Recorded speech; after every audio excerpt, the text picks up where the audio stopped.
Okay, now questions that you have for either me or Tammy or anything else. I'm just looking, yeah, Peter. At the Peter Stanky event, there was talk about the church being in transition. Yes. There's also been... Oh, you get a microphone. Oh.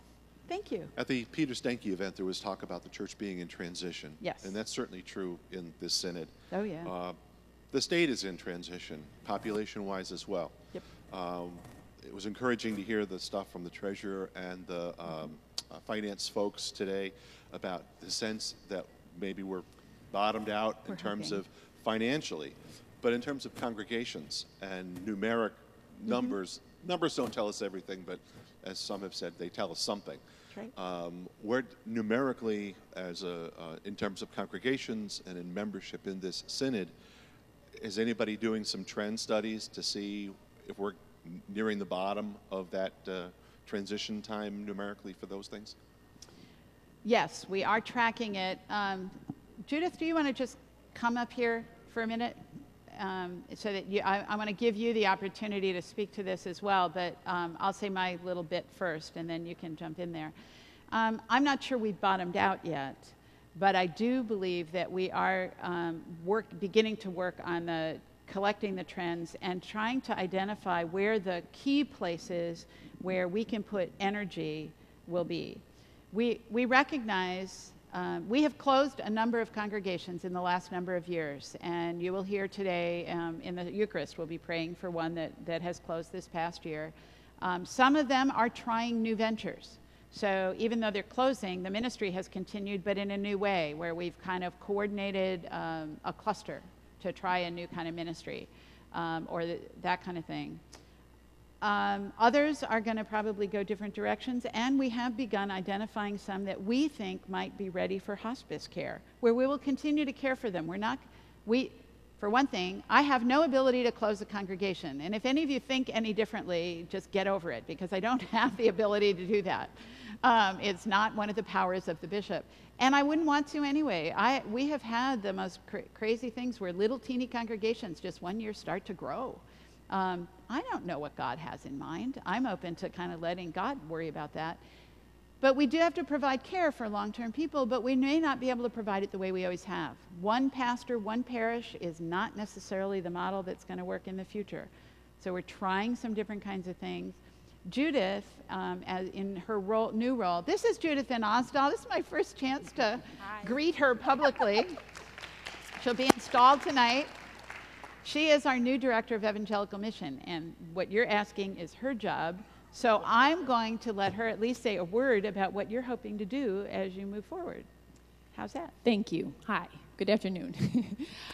Yes, the stats and so forth, actually that's something that we work on from DEM, the Division for Director for Evangelical Mission. And we just had a really wonderful conversation in the workshops about congregations who are feeling stuck, or congregations who are sort of plateaued, and looking for insight on that. And how many of you were in that workshop? I don't know, Lois, you were there. Yeah, a bunch of. There was a lot of energy around getting unstuck. There was a lot of energy around congregations saying, we know we're stuck, we're not moving, so what do we do? And I'm hopeful that part of our work together part of it is looking at demographics, part of it is looking at the numbers, part of it is looking at budget. But the whole focus, and we talked about this, was interesting. We said, okay, how many of us know the Synod's mission statement? Every hand went up, and we all recited it. And we said, okay, how many of us in the congregation know our congregational mission statement? Not a lot of hands, well, some went up. And I said, okay, how many of those hands, how many of you can state your mission statement? And so we see that we have a lot of work to do as far as the vision for mission and becoming unstuck. And I think that all of us are excited. There's real energy around doing that, and there's energy around communicating a vision for mission. And that will be part of our work. I've started to work with the deans, had some days with a few deans. I hope to get around to all the conferences. Leadership training, strategic planning. We're going to look at strategic planning as the GPS of helping us to keep on track of living out and living into our vision for mission. And I think it's really a moment that we're starting to talk about new configurations. And it's true. I think one pastor, one building, one parish in some settings, in some urban settings and other settings, we need to look at new models, new ways of doing church. So there's even though there's some fear and anxiety around this, we know what the 7 last words of the church are, right? We've never done it that way before. So we're recognizing that there's a need for change, and I think there's some excitement around it, even though it can be anxiety-producing. And I'm joyful because I'm a former missionary, and I consider myself a current missionary.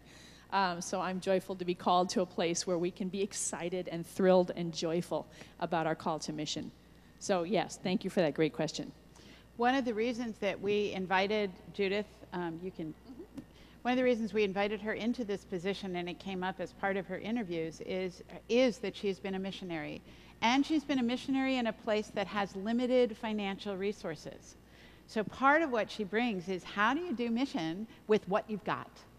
And that's one of the great gifts that she brings to us. The other thing is that she's a native of upstate New York, if you haven't picked that up in what we've sent. But she has now served in Chicago and in Minneapolis, as well as in South America. And so the first thing she's doing is a tour of the Synod. She's meeting with deans, going into congregations, getting a feel for the Synod before we make any plans going forward. But we're hoping to get that all accomplished this summer, so that we can begin to think strategically about what we most need to attend to as we're moving forward. But what I've noticed since she's been here is she asks different questions because of the places she's been. You know, there's a lot of assumptions we make about stuff because we've always done it that way before. And what she's bringing is a very different insight question to the task. The first thing, she was actually called in March. Well, I don't know about called, but the contracts were signed in March or April, and it was a little time before she was here. Before the week was out, she had gotten all of the demographic data from the ELCA on all of our congregations and conferences in upstate New York. So she's really tuned into that kind of thing, and I think will be a great resource as we move forward. I do ask you to give her a little time to get her feet on the ground. She's got a lot to learn, and she hasn't even moved into her apartment yet. So what? But she's getting there. I also want to just say a word about the DEM. That is also a new model for the ELCA. It's been around now for what, 3 or 4 years? The ELCA made a commitment. We had a shared mission director with the church-wide office for as long as I've been around, since the 90s or maybe at the beginning of the church.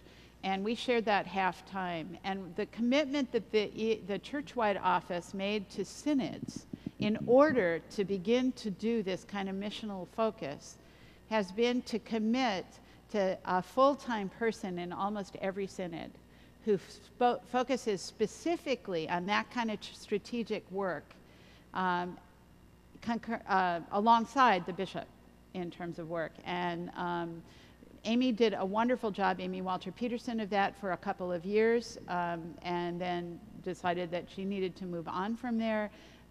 We did a national search trying to find the right person, but we could not do this. This is part of the way your dollars that go to church-wide come back to serve our congregations. And I want you to be aware of that partnership. When Judith is installed tonight, Tammy and Jackson and Tom Madden and I will be doing the installation together to be a symbol of that partnership.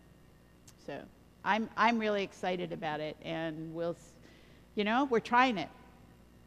And that's what we do.